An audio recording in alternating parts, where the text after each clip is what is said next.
Hey YouTube, it's Woody170196 with a deck profile of a deck that I've been working on for a while, and it's Gagaga XYZ. So yeah, let's get right into the deck. 3 Gagaga Magicians. You know, he's Uma's main monster, and he can change his level between anything between 1 and 8. But I can only control one face-up Gagaga Magician. And obviously he's in here because he's so good at getting XYZs out. And then 2 Gagaga Girls. Basically she can copy Gagaga Magician's level. And then if only her and another Gagaga monster were used in an XYZ summon, then I can make an opponent's special summon monster 0. Which is just really nice, because you can make things like Dark Arm go to 0, you can make Blackluster Soldier go down to 0. Anything that's giving you trouble you can go down to 0, like 5-headed dragon for the Chaos Dragons. So yeah, Gagaga, she's pretty good. Only 2 though, because 3 is a bit of a dead draw. 3 Mystic Tomato, my way of getting into these Gagagas quicker, so I can pull off better XYZ summons. You know, when it's destroyed, special summon a monster with 1,500 less attack from my deck in face-up attack position. The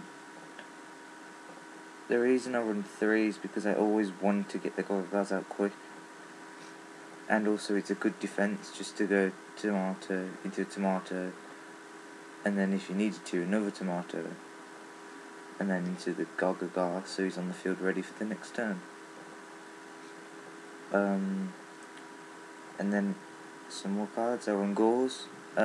This deck doesn't do so well on the protection side, but once the deck goes off you don't really need protection. He's just in here for, you know, in case someone goes Dark Hole, gets rid of a hole in my field.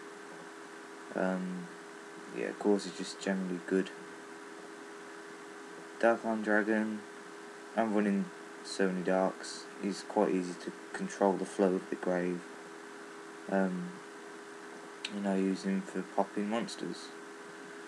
And then down here we have the Sangan for searching into the Gagagas or tomato. And then, or a tour guide, yeah. And 3 tour guides, because it's Gagaga XYZ, but the tour guide helps me go into the level 3s quicker. I've actually got off some pretty good plays using tour guide. And then 2 Thunder King Raya. I like Thunder King in this deck, it doesn't hurt me at all. Because I don't play Part of Duality, I play something else, which you can probably see on the screen, but so I'll show you that later. And also the fact that you can block special summons, or some special summons, like if someone summons Tour Guide, goes into an XYZ, negate it. Thunder King, just good, and he's strong beater. And then 3 Cyber Dragon, obviously for the Gagaga play, and special summon Cyber Dragon, normal summon Gagaga, level 5 straight away. He's just a big beat stick as well, and he's just very good for XYZ. And then I run Blackluster Soldier. Yeah, I decided to put him in since I was running the Cyber Dragons. I decided to add in the Thunder Kings as well to increase the light count, and then put the BLS in. You know what he does, don't need to go into him. Banish a monster, attack, destroys a monster, can attack again, all the good stuff. And then we have alot, standard draw card really. I mean, for my deck it is, because I run so many darks. 3 Upstart Goblins. This is what I run over Part of Duality, because Part of Duality hurts this deck with the fact that I play Thunder King, and the fact that you always want to be special summoning your XYZ monsters. So in my case, I can't really afford to wait a turn just for Part of Duality. I'd rather go Upstart Goblin. And the fact is that Upstart Goblin is good because it doesn't even show your opponent what you've drawn. so I prefer it in that sense as well. The only downside is it increases your opponent's life points by 1,000, which it's not that much. Plus Upstart Goblin's like a free draw pretty much all the time, so it's like I'm playing a 37 card deck, if you know what I mean. And then 3 Gagaga Revenge, so good. Basically, play this, and you target a Gagaga monster in my grave and special summon it. Which is amazing because it's like a premature burial, but for free and for the Gagagas. And then when that monster uses XYZ material for an XYZ summon, Gagaga Revenge gets sent to the grave, and then all XYZ monsters I control gain 300 attack, which is not the biggest boost in the world, but something like a Utopia goes up to 2,800, which can run over a fair few things now, or something like Big Eye goes up to 2,900. So yeah, Gagaga Revenge is just amazing. Run 3, regardless of how many Gagagas you play. Run 3. Galaxy Queen's Light. This card is I target a level 7 or higher face-up monster I control, and then until the end phase, the levels of all face-up monsters I control become that monster's level. This card is in here because it's just such a good card. I mean, you can do the Cyber Dragon play, so special Cyber, normal summon Gagaga, and you could make Gagaga level 7, play Galaxy Queen's Light, and then go into something like Big Eye, which is a very good card and saves me every time.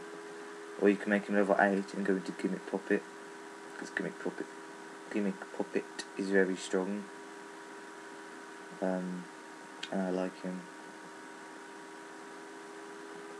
But my favourite play with this card has to be when you normal summon a Tour Guide, get another Tour Guide, activate Gagaga Revenge, bring out Gagaga Magician, make Gagaga Magician level 8, and then you play it, make all your monsters level 8, and you'd have 2 Tour Guides which will become level 8, and then the Gagaga Magician, so then you can go straight into this guy. And he's just amazing. I actually do use his effect to detach XYZ material from him and detach all XYZ materials from my opponent's monsters. I've used that effect a couple of times and it has won me games. So yeah, definitely Galaxy Queen's Light pro card for this deck. Then 2 Mystical Space Typhoons. Standard back row hate. Mind Control. Just great with Gagaga Magician because you can go into pretty much anything. That's why I'm thinking of running a level 2, just 1 in the extra deck, because just to add some versatility to the Mind Control play. Heavy Storm, standard back row hate. Dark Hole, standard staple. Monster Reborn, standard staple, but still really good in this deck. And Pot of Avarice, just for some draw, and also the fact that I can spam a lot of monsters really quickly, which isn't the best thing at times. So Pot of Avarice can help recycle them like the Tour Guides. I can recycle my Tour Guides and my level 3s, which is always nice. And then Trap lineup. I run 5 traps, but I'm still kind of working on the trap lineup. It's kind of in a phase of in and out. So Solemn Judgment, he's like the ultimate counter card. You know what he does. I don't know. I don't really like him that much because more often than not I end up having to pay, going from 8,000 to 4,000 because my opponent will play something that I really don't want them to, like a Dark Hole, and I've got like a full field of XYZs. It can cost you games, but it can win you games, which is why I still keep him in here. So yeah, the 1 Solemn, 2 Call of the Haunted. I don't want to run 3. 3 feels a bit too much, but the 2 is just fine because it helps get the Gagagas on the field. So yeah, Call the Haunted's pretty decent. And also I could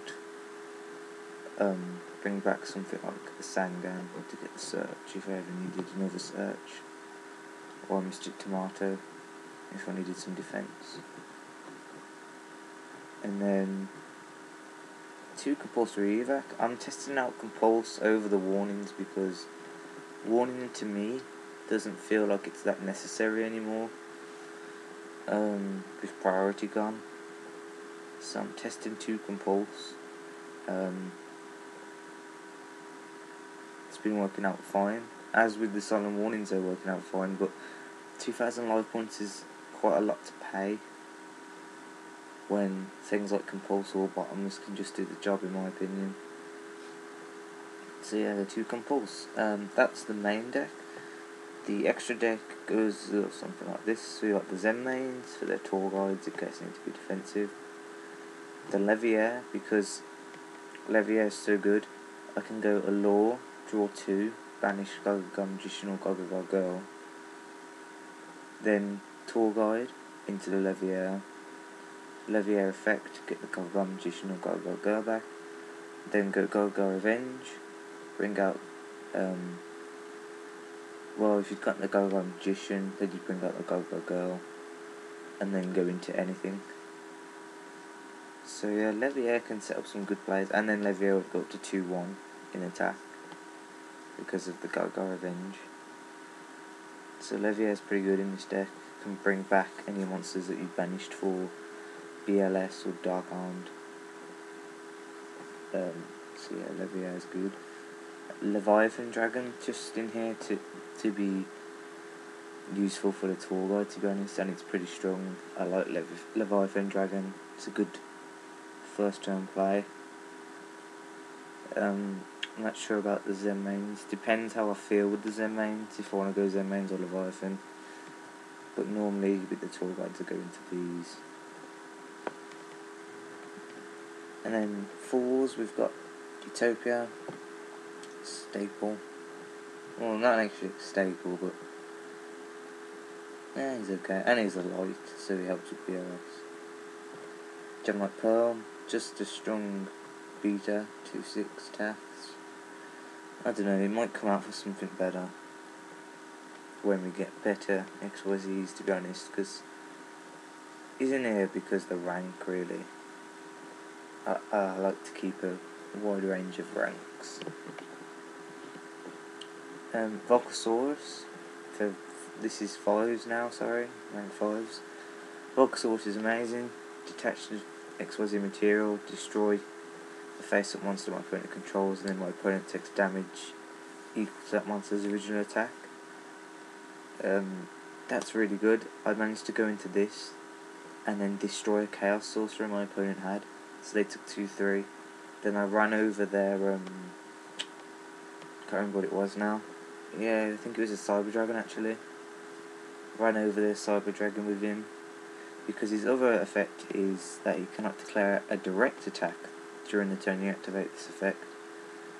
So Volk is pretty good for just blowing up crap that's on the field and then attacking. And Volcasaurus is amazing against Chaos Dragons, because if they did manage to get a 5-headed dragon out, I can easily go into Volcasaurus and blow up the 5-headed and make them take 5,000. So yeah, that's quite a trollolol play. He's got 2,500 attack, he's pretty good. And then we have Adrius, Keeper of Armageddon, another rank 5. Effect is, once per turn, detach the next material, target a face-up card my opponent controls and destroy it. Yeah, he's okay, he's pretty good. Probably not my favourite rank 5, but rank 5s are probably the most easiest to go in this deck, so I wouldn't look forward. It's got 2,600 attack, and it's dark, so it can help VLS. Tyrus, Keeper of Genesis. It's another rank 5 light, 2,600 attack. It's the opposite to Adrius, but I love Tyrus because its effect is, while it has explosive materials, it cannot be destroyed by card effects. And at the end of the battle phase, if this card attacked or was attacked, then you can destroy a card your opponent controls.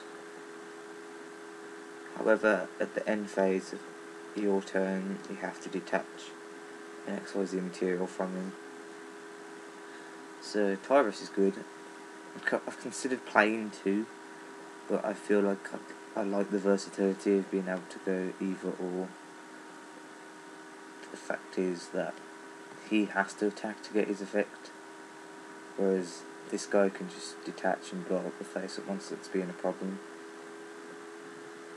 And then Wind Up Arsenal Zenmayo, another rank 5.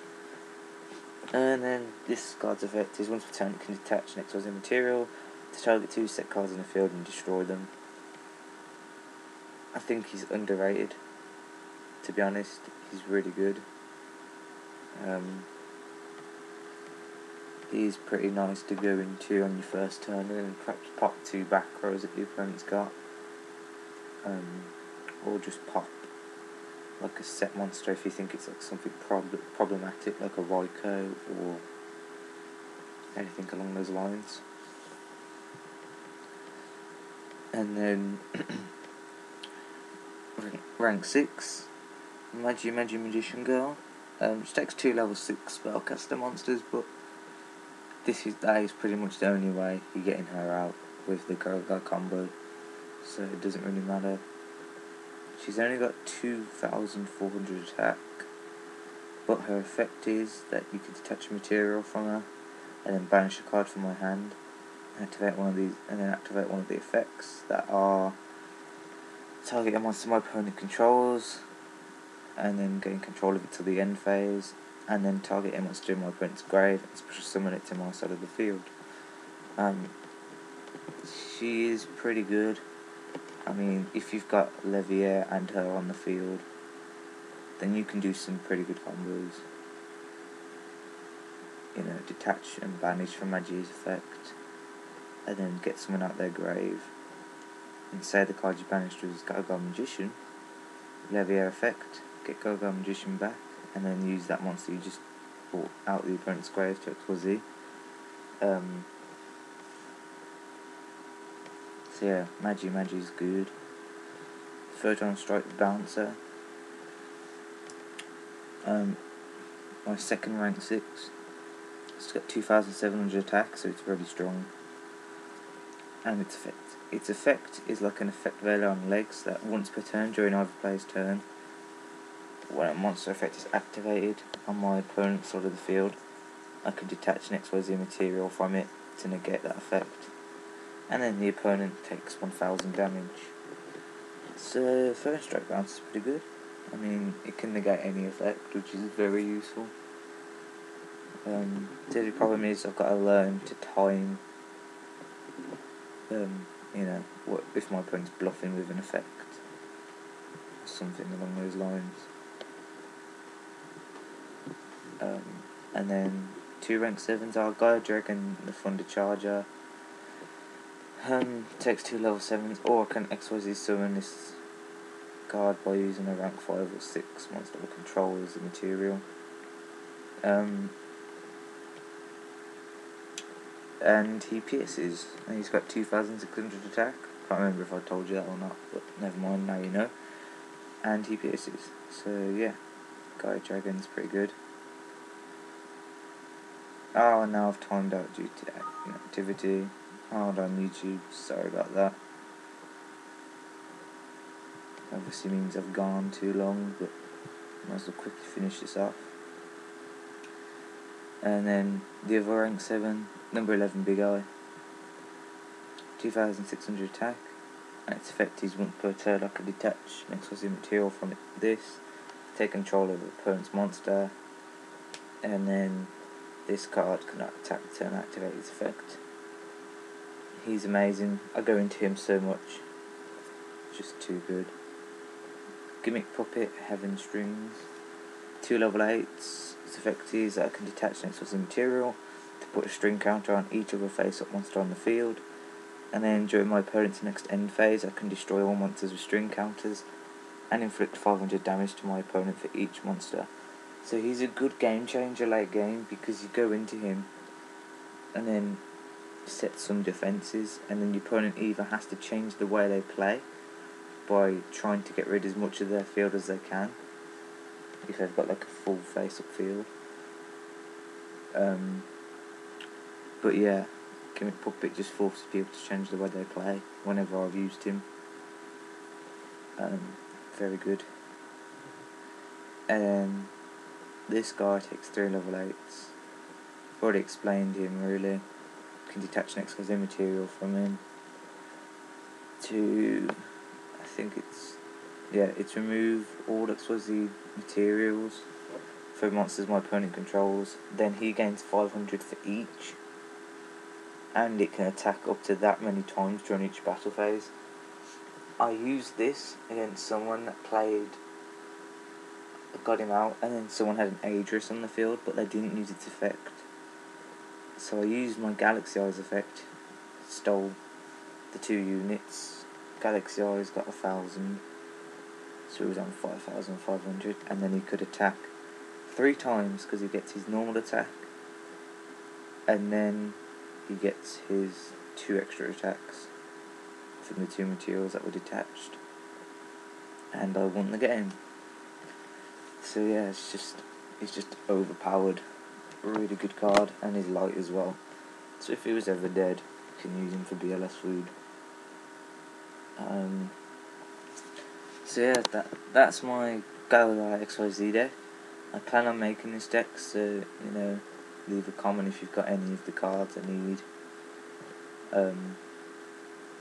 Oh, and very quickly, I was unsure of some of the extra deck cards, so I've got some here.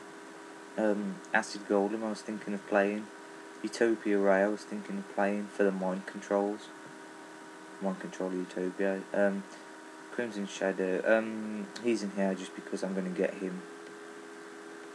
I'm going to wait for these 3 to come out, and then I'm probably going to get him, because he's decent, but he's not that good.